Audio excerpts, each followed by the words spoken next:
في حكاية كده على النت موجودة من يومين تقريبا، إن شاب صغير سرق، أنا مش عارف محافظة إيه. الناس مسكته، ربطته 12 ساعة وقعدوا يضربوا فيه لغاية ما الولد مات. فالناس على النت تقول لك ما هو حرامي ما يموت. يا أخي حرامي يموت يعني إيه؟ ده لو حرامي وأنت بتطبق عليه حدود ربنا قطع إيده، مش من حق أنا أقطع إيده ولا أنت. الحاكم اللي يقطع إيده. يبقى أنا أمسكه أربطه لغاية ما أضربه وأفضل أضرب فيه لغاية ما يموت، وأقول أصل حرامي؟ يعني إيه حرامي؟ أنا مش عارف. وبعدين يا اخي، هو مين اعطاني الحق ان انا اضرب حرامي؟ يعني ده انا المفروض اتعاقب وانا بضربه، او اي حد يتعاقب وهو بيضرب حرامي. ليه بنمسك حرامي عندنا شهوة العنف ونفضل نضرب فيه لما نعدمه العافية عشان بعد كده نسلمه لاسم الشرطة؟ انا من اول ما امسكه اسلمه لاسم الشرطة، هم يتصرفوا معاه قانوني.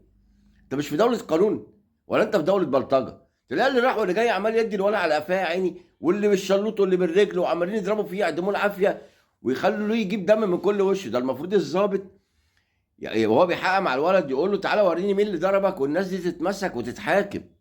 مش من حق حد يضرب حد. ليه شوت العنف اللي احنا عندنا والبلطجه اللي احنا بنعملها دي؟ حرام يتمسك يتسلم لاسم الشرطه وفي قانون يحاسبه. مش انتوا اللي تحاسبوه اهل المنطقه. مش تفضلوا تضربوا فيه لغايه ما يموتوا في الاخر تقولوا اصل حرامي. لا حول ولا قوه الا بالله. ربنا يرحمه ويغفر له ويسامحه. ما تعرفش هو حرامي وصل لكده ليه؟ ايه اللي خلاه يسرقك؟